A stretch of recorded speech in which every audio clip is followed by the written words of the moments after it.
Thank you. Grihalakshmi Grihalakshmi Grihalakshmi Grihalakshmi. ഗൃഹലക്ഷ്മിയുടെ അടുത്ത കണ്ടസ്റ്റിനെ വിളിക്കാൻ സമയമായിരിക്കുകയാണ്. ഷംഷാദ് ഫ്രം പാലക്കാട്.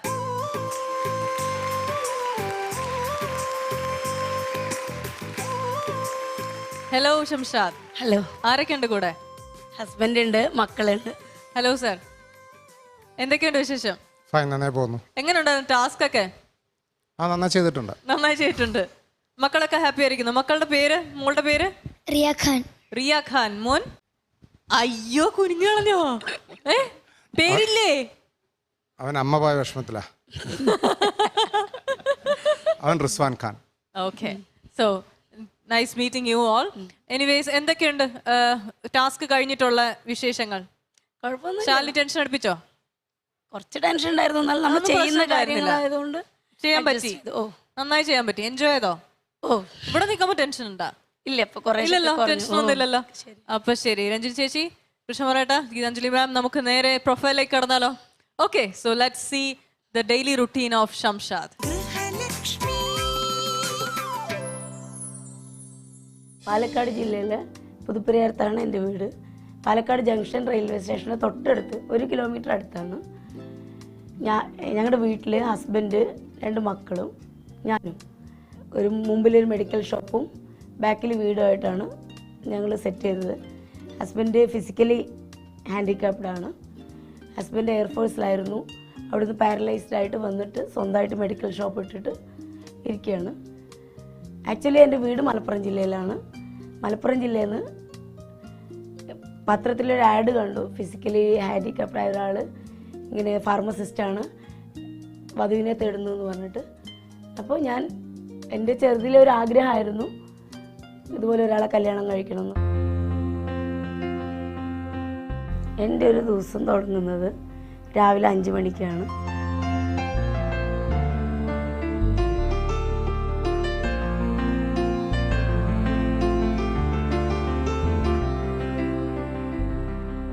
രാവിലെ 5 മണിക്ക് ഞാൻ എണീറ്റ് രാവിലത്തെ കാര്യങ്ങളെല്ലാം പ്രാഥമിക കാര്യങ്ങളെല്ലാം ചെയ്ത്, എനിക്ക് തൈറോയിഡ് ഉണ്ട് കുറേശ്ശെ. അപ്പോൾ തൈറോയിഡിൻ്റെ ഒരു ഗുളിക കഴിക്കും.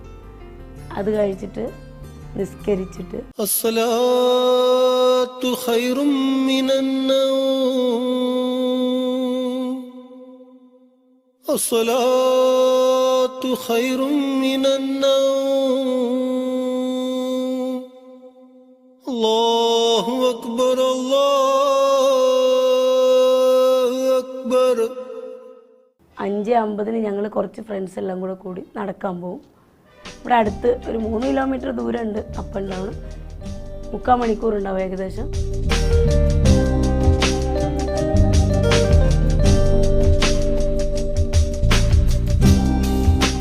അപ്പോഴേക്കും എല്ലാവർക്കും പോകാനുള്ള തിരക്കായി. മോളെ അടുപ്പിച്ചിട്ട് മോളൊരു ഭാഗത്ത് കുളിക്കാനെല്ലാം വിടും.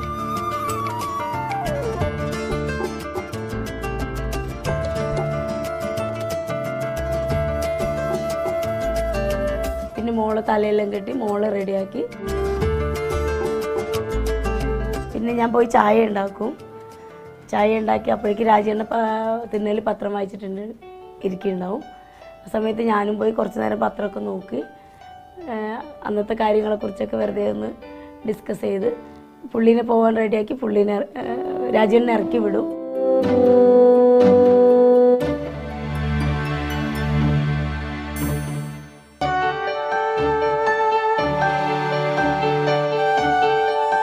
മോളെ വണ്ടിയിൽ കൊണ്ട് വിട്ടിട്ട് മോനെ എണിപ്പിക്കും.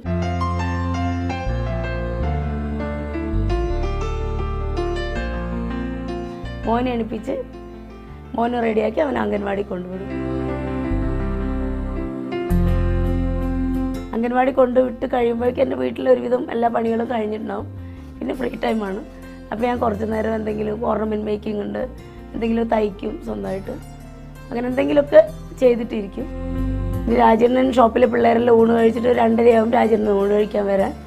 ഊണ് കഴിക്കാൻ വന്നു കഴിഞ്ഞാൽ ഞങ്ങൾ ഒരുമിച്ച് ഭക്ഷണം കഴിക്കും. പിന്നെ മോനെ വിളിച്ചിട്ട് വരും. മോനെ വിളിച്ചിട്ട് വന്ന് ഇവിടെ ഇരിക്കുമ്പോഴേക്ക് ഏകദേശം മോക്ക് വരാനുള്ള സമയമായി തുടങ്ങിയപ്പോൾ മോക്ക് എന്തെങ്കിലും സ്നാക്സോ ചായയോ എന്തെങ്കിലുമൊക്കെ ഉണ്ടാക്കി കഴിയുമ്പോഴേക്കും മോള് വരും. മോള് ചായയും കുടിച്ച് ഞങ്ങളൊന്ന് ചെടിയുടെ ചുറ്റുമൊക്കെ നടന്ന് ഞാൻ ചെടി നനച്ച് കഴിഞ്ഞിട്ട് ഇവിടെ ഹസ്ബൻഡിൻ്റെ അമ്മ തൊട്ടടുത്ത് തന്നെയാണ് താമസിക്കുന്നത്. അമ്മയുടെ അടുത്തൊന്ന് പോകും.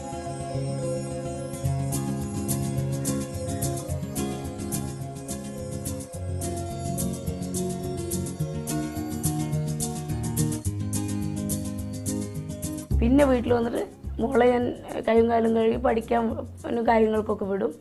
അത് കഴിഞ്ഞാൽ പിന്നെ ഒരു 7 മണിയാകുമ്പോഴേക്ക് കുറച്ച് സമയം ഫ്രീ ആയി.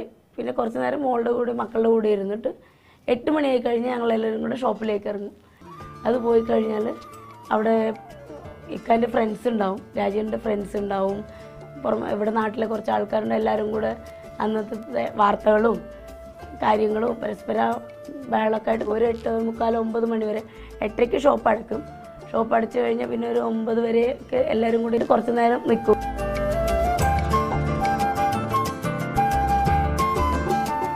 ഇതൊക്കെ കഴിഞ്ഞിട്ട് ഞങ്ങൾ വീട്ടിൽ വന്ന് ഭക്ഷണം കഴിച്ച് കുറച്ച് നേരം എല്ലാവരും കൂടി TV കാണും.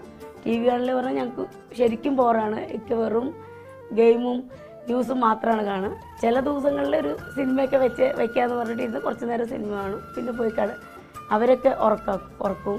ഉറക്കിക്കഴിഞ്ഞാൽ കറക്റ്റ് ഒരു 11 മണിയായി ആകുമ്പോഴേക്കൊക്കെ ഉറങ്ങുള്ളൂ. ഉറങ്ങിക്കഴിഞ്ഞാൽ പിന്നെയാണ് എൻ്റെ ടൈം. ആ സമയത്താണ് ഞാൻ എന്തെങ്കിലും ക്രാഫ്റ്റോ വേറെയുള്ള കാര്യങ്ങളൊക്കെ ചെയ്യുന്നത്. കുറച്ച് സമാധാനത്തോടെ ചെയ്യാൻ പറ്റിയ ടൈമാണ്.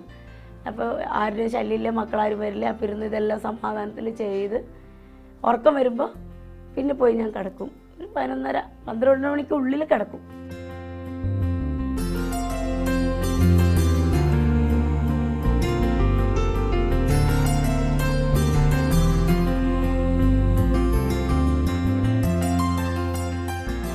ഇതാണ് എൻ്റെ ഒരു ദിവസം. ഇതിനിടക്കാണ് ഈ ഗൃഹലക്ഷ്മിയുടെ ഒരു ആഡ് കണ്ടപ്പോൾ എല്ലാവരുടെയും ജീവിതത്തിൽ പോലെ എൻ്റെ ജീവിതത്തിൽ എനിക്കൊരു മാറ്റം ഇത് കിട്ടുമല്ലോ. കാരണം എൻ്റെ കാര്യങ്ങൾ ഒന്നും എനിക്ക് കാണിക്കാനൊരു അവസരം കിട്ടിയല്ലോ. അങ്ങനെ വിചാരിച്ചാണ് ഞാൻ ഇതിലേക്ക് വന്നത്. അതെനിക്ക് നല്ലൊരു ചേഞ്ച് തന്നെയാണ്. ഗൃഹലക്ഷ്മി